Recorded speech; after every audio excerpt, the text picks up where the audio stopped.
hancur oleh ulat itu. Tapi ingat, ketika ulat itu bertaubat sehingga dia berpuasa dalam kepompongnya, taubatnya diterima oleh Allah hingga ulat itu akan berubah menjadi kupu-kupu. Assalamualaikum warahmatullahi wabarakatuh.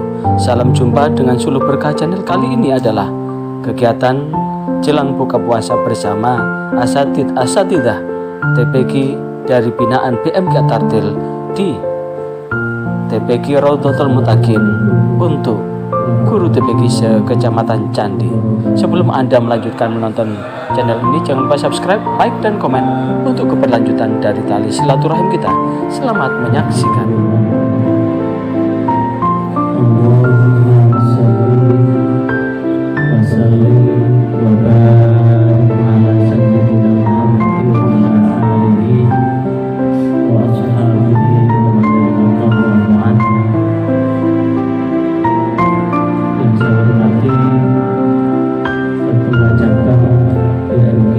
Kecamatan Candi, yang saya hormati Kepala TPQ Raudhatul Muttaqin beserta seluruh jajaran asatidah segenap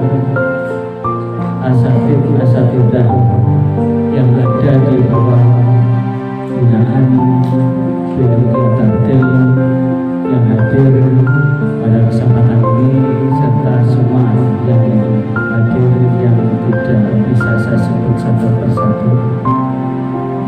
Alhamdulillah, pada hari ini Allah menakdirkan kita untuk bisa bersua dalam situasi jelang Ramadan, karena sesungguhnya ada 5 hal yang Allah berikan hanya untuk umat Rasulullah Muhammad SAW dan tidak diberikan pada umat yang lain, yang didasarkan pada hadis yang diriwayatkan oleh Imam Ahmad.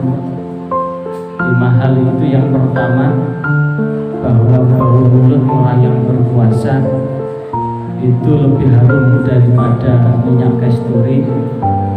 Yang kedua, Allah akan mengampuni dosa-dosanya hingga berbuka. Yang ketiga, di akhir setiap malam Ramadan Allah membentangkan maghfirahnya. Yang keempat, Allah akan memberikan rahmat, dan rahmat itu sebanyak rahmat-rahmat yang Allah curahkan buat orang-orang yang Allah ridhoi. Dan yang kelima adalah hari di mana pintu surga dibuka, pintu neraka ditutup, dan setan dibelenggu. Ada satu pertanyaan dari 5 hal itu, kenapa bau mulut orang yang berpuasa itu lebih harum daripada minyak kasturi? Karena secara hakikatnya, secara faktanya, dari subuh, sebelum subuh, dari fajar sampai maghrib itu, kalau kemudian kita bertatap muka, berhadap-hadapan, kurang dari 50 cm, bukan bau minyak kasturi, tapi bau abab yang tidak sedap. Bau abab yang tidak sedap. Apalagi kalau kemudian dari pagi beraktivitas mengajar terus menerus tiada henti, yang kemudian isi yang ada di tenggorokan ini campur batuk, campur pilek, maka tentu ketika kita berhadap-hadapan ini bukan bau minyak kasturi, tapi bau tidak sedap. Maka tentu kalau kita memaknakan itu, kita mengambil makna itu, tentu ada makna yang bersifat hakiki, ada makna yang bersifat majazi. Kenapa? Ditopang dan dikuatkan oleh hadis yang diriwayatkan oleh Imam Bukhari, Imam Muslim. Hadis ini adalah hadis qudsi. Sahabat yang menceritakan, yang meriwayatkan adalah Abu Hurairah, di mana Abu Hurairah berkata, Rasulullah Shallallahu Alaihi Wasallam bersabda, Allah Azza wa Jalla berfirman. Jadi an Abi Hurairah radhiyallahu anhu qala Rasulullah sallallahu alaihi wasallam, innallaha azza wa jalla yaqulu, sesungguhnya azza wa jalla, Allah azza wa jalla itu berfirman. Berarti ini hadis adalah hadis apa? Kalau ada hadis kemudian di situ qala Rasulullah sallallahu alaihi wasallam, innallaha azza wa jalla, atau qala Allah taala atau qala Allah azza wa jalla, maka tentu ini adalah Allah yang berfirman, namun redaksinya adalah dari Rasulullah, dan hadis ini masuk dalam kategori hadis apa? Hadis qudsi. Apa isinya? Kullu amal bani Adam lahu, bahwa seluruh amal manusia, amal anak Adam atau amal manusia, lahu adalah untuknya, ila saum, kecuali puasa. Wa ana ajzi fa innahu li, karena sesungguhnya puasa itu adalah untukku. Wa ana ajzi bihi, dan aku memberikan pahala sebab dia berpuasa. Kalau kemudian kita runutkan di sini, dan kemudian Allah sendiri menegaskan bahwa as-siyamu junnatun, puasa itu adalah perisai, maka sungguh jikalau kemudian puasa yang kita jalani ini kemudian dilanjutkan dengan kesungguhan, karena bagaimanapun juga sadar atau tidak, puasa ini adalah bagian yang tak terpisahkan dalam rangka apa? Al-imsak, menahan diri. Tentu al-imsak itu bukan hanya sekedar al-imsak angkul muftirat, dari segala sesuatu yang membatalkan, muftirat yang membatalkan puasa kita, tapi bagaimana puasa yang kita jalankan ini adalah bagaimana kita menghindarkan berkurangnya pahala puasa kita. Maka tentu ketika kita betul-betul menghindarkan berkurangnya pahala puasa, maka puasa yang kita jalankan ini betul-betul hati dan pikiran kita hanya semata-mata mengharap ridha Allah. Maka kategori hanya semata-mata mengharap ridha Allah itu, maka tentu puasanya guru-guru Al-Quran itu akan beda dengan puasa yang anak TK. Puasanya guru-guru Al-Quran tentu beda dengan puasanya kuli batu soro.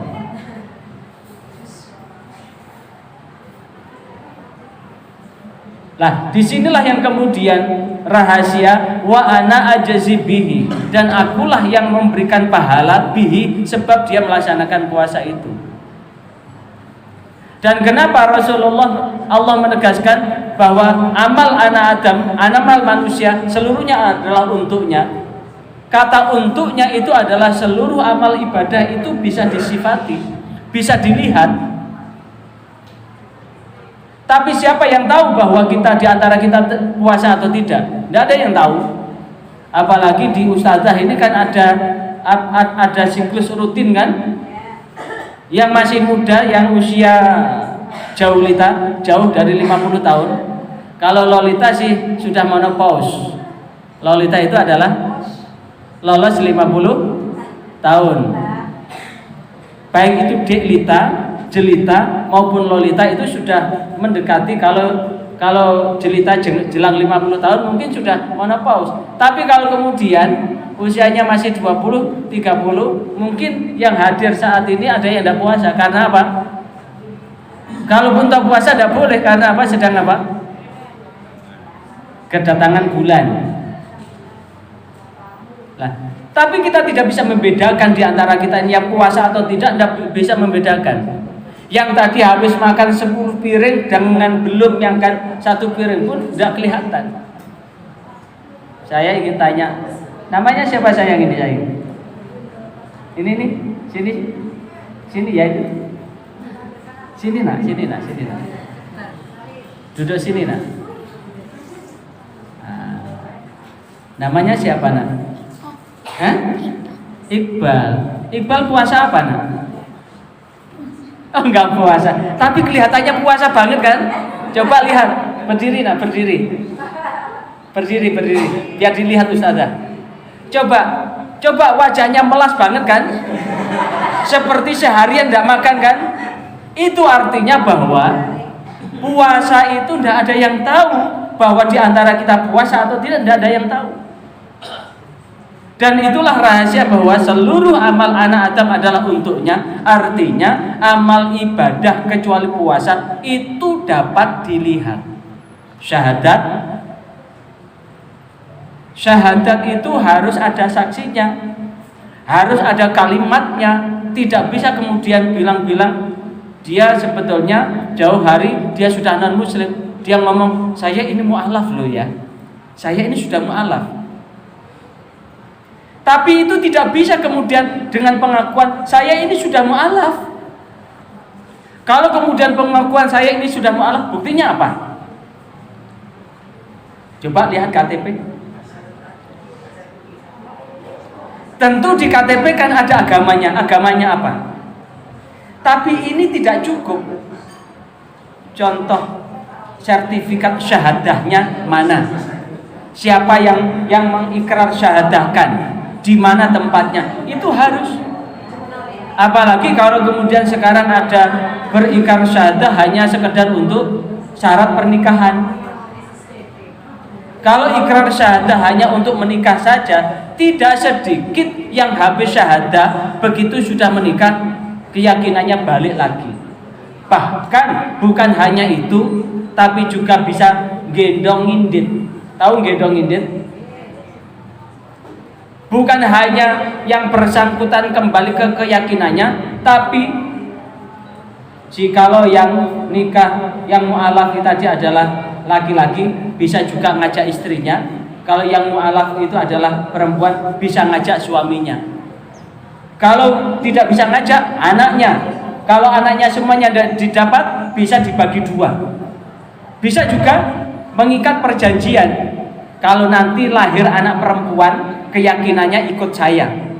Kalau lahir anak laki-laki, keyakinannya adalah ikut suami. Contoh siapa? Antara Jamal Mirdad dan Lydia.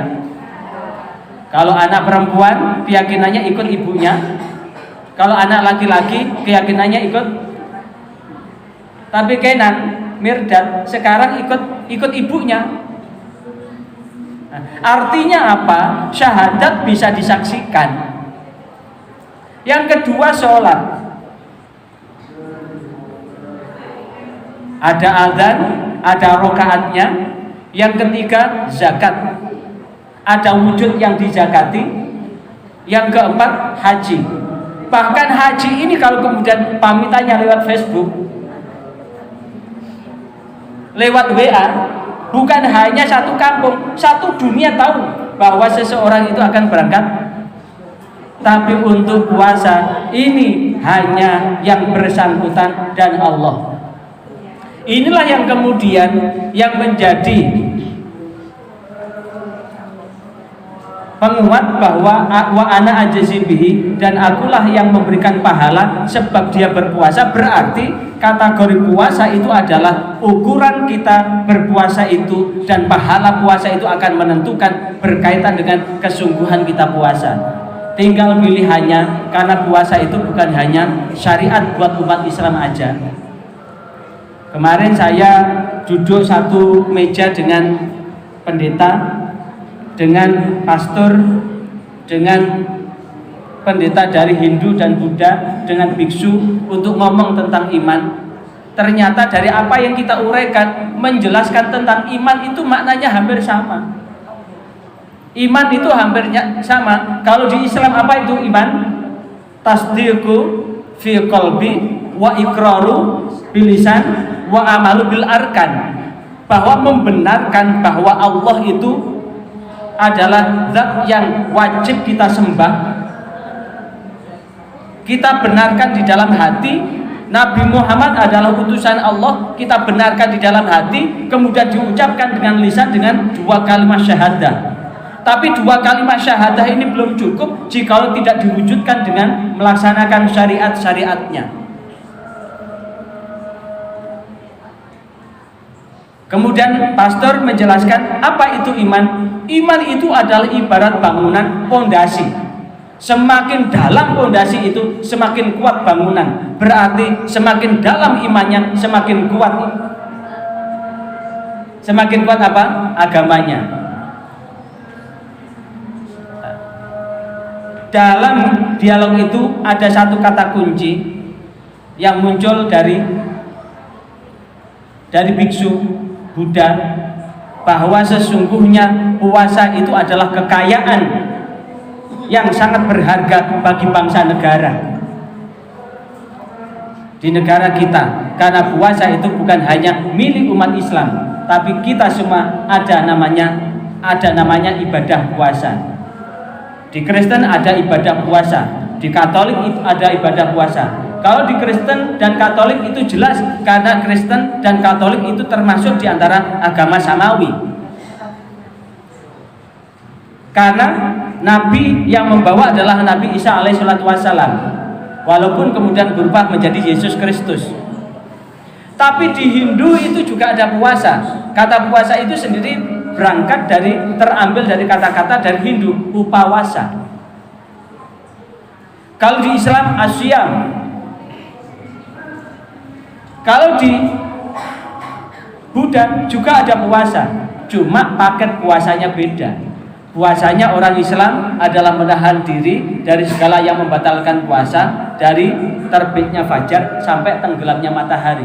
Tapi di agama lain bisa 24 jam tidak makan, tidak minum. Ada yang puasanya apa? Tidak makan sate. Lainnya boleh, saya sekarang puasa apa? Puasa tidak makan sate. Bisa juga puasanya apa? Saya puasa 1 tahun. Puasa apa? Tidak menggauli istri.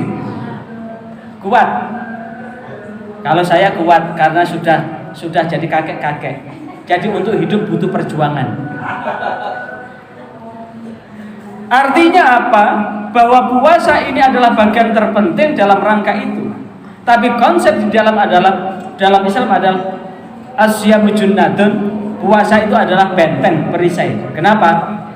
Sebagai perisai, karena modal utama ketika berpuasa panggilannya apa? Panggilan buat orang yang beriman kan? Bukan panggilan buat orang yang tidak beriman. Maka bagi orang yang beriman, walaupun sendirian di dalam kamar, kalau kemudian saat belum adzan maghrib, siapa yang adzan maghrib di televisi? Pak Saat. Sebelum Pak Saat adzan maghrib di televisi, walaupun ada minuman yang sangat lezat dan siap dimakan dan tidak ada satupun orang yang tahu, maka dengan iman itu tidak akan memakannya sampai adzan maghrib tiba. Makanan selezat apapun, kalau belum saatnya adzan maghrib, belum kita makan. Bahkan ini semua halal, bukan barang curian semua. Barang yang halal aja bisa menahan, apalagi barang yang haram. Maka betul jika kemudian puasa itu adalah junnatun, sebagai perisai. Maka sebagai perisai itulah yang kemudian Allah kemudian menyampaikan fa in kana yauma minkum min ahadin, barangkali di antara kalian yang sedang berpuasa, di antara kita yang sedang berpuasa, apa yang Allah berikan kita tidak boleh fala yarfus, maka janganlah berkata-kata jorok, kotor, wala yashab, jangan teriak-teriak. Fa in sabba ahadun, jikalau ada seseorang mencaci mencela kita, au qatala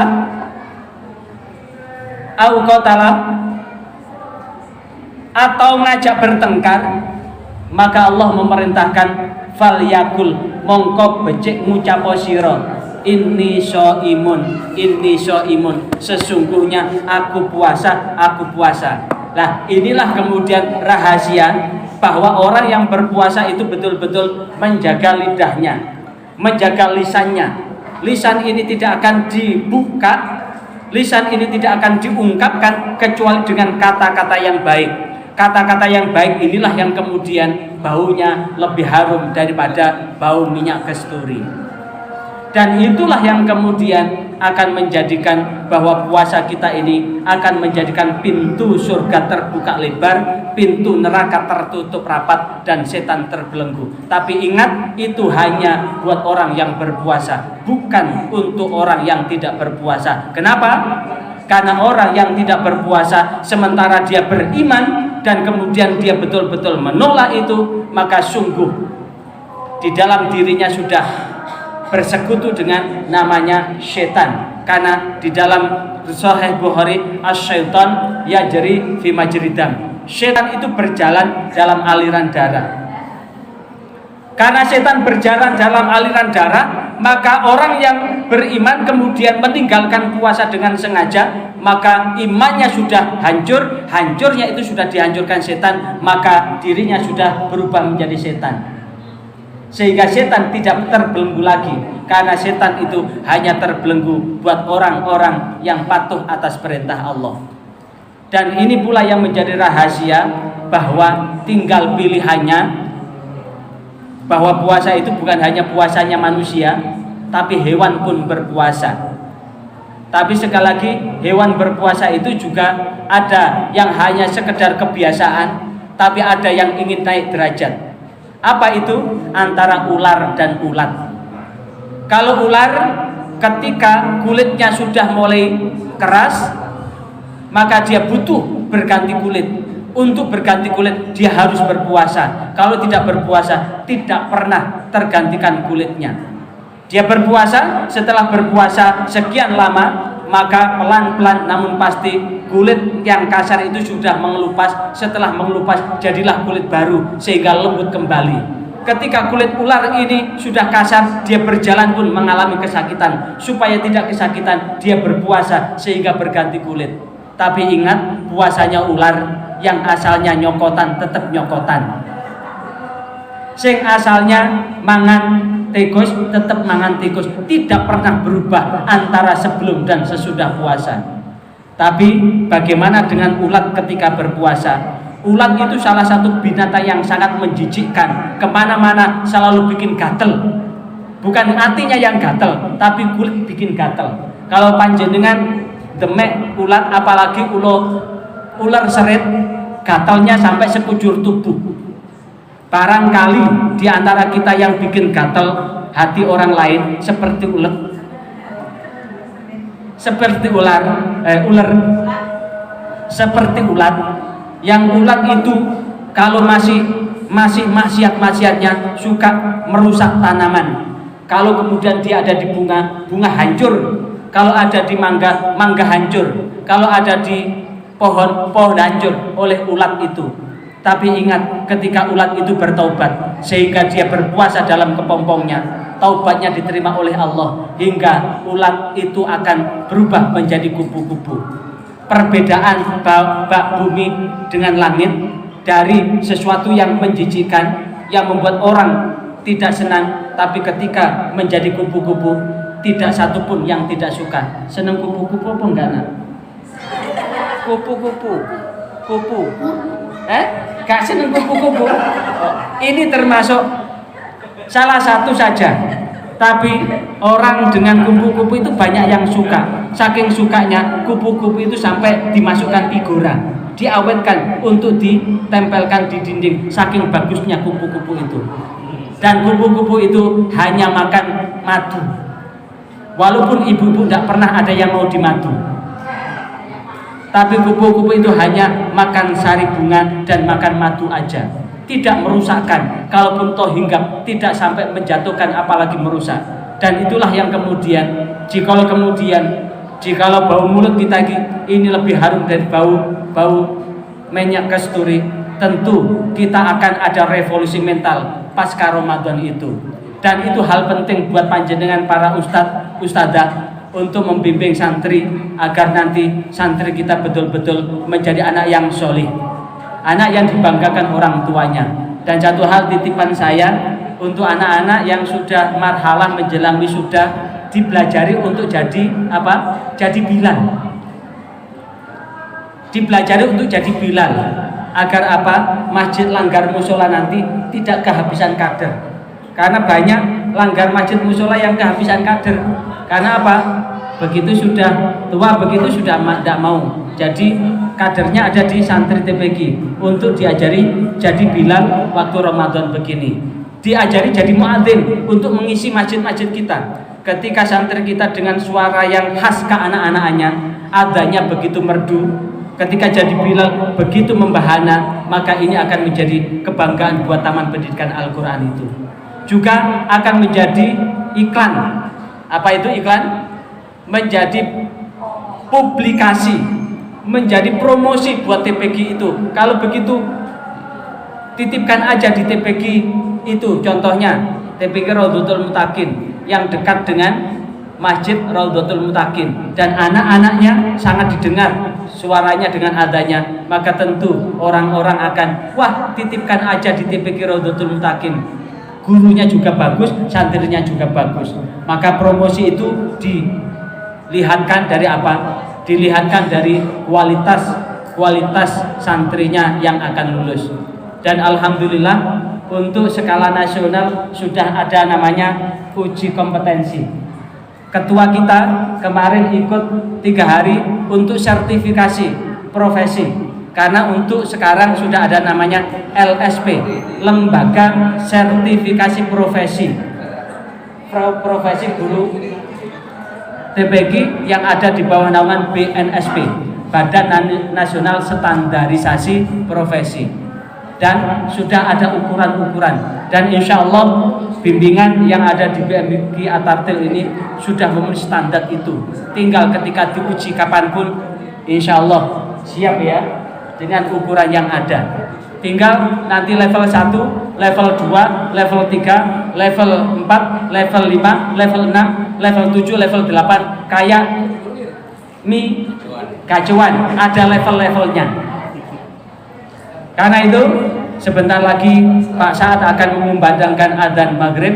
Dari kami itu yang dapat saya sampaikan, dapat disimpulkan bahwa berbahagia sekali kita sebagai umat Islam yang mendapatkan pahala yang diberikan hanya untuk umat Islam, tidak untuk umat yang lain. Yang kedua adalah puasa kita harus beda, puasa para ustadz harus beda dengan puasanya para santri. Yang ketiga, bahwa tinggal pilih puasanya seperti ular atau seperti ulat, tinggal itu adalah pilihan. Dan yang keempat, apapun yang kita lakukan adalah hal yang tak terpisahkan dalam rangka apa? Berjariah, beramal buat kehidupan ini. Karena cepat atau lambat kita akan meninggalkan dunia ini, dan di saat itulah yang dapat ditinggalkan hanya amal soleh. Jikalau gajah mati meninggalkan gading, jikalau harimau mati meninggalkan belang, tapi manusia mati akan meninggalkan nama baik. Insya Allah Ustadz Ustadzah TPG kalaupun toh meninggalkan dunia ini akan meninggalkan nama baik jariah yang akan menanti dari amal ibadah dari santri-santrinya yang senantiasa berada di jalan Allah. Kiranya ini wal afu minkum wallahu muwaffiq ila aqwamit thoriq. Wassalamualaikum warahmatullahi wabarakatuh. Subhanal Malikil Quddus, Subhanal Malikil Quddus, Subhanal Malikil Quddus, Subuhun Quddus Rabbuna wa Rabbul Malaikati wa Ruh. Asyhadu an la ilaha illallah, astaghfirullah, nas'aluka ridhaka wal jannah wa na'udzubika min syakhatika wan nar. Asyhadu an la ilaha illallah, astaghfirullah, nas'aluka ridhaka wal jannah wa na'udzubika min syakhatika wan nar. Asyhadu an la ilaha illallah, astaghfirullah, nas'aluka ridhaka wal jannah wa na'udzubika min syakhatika wan nar. Allahumma innaka 'afuwwun karim tuhibbul 'afwa fa'fu 'anna. Allahumma innaka 'afuwwun karim tuhibbul 'afwa fa'fu 'anna.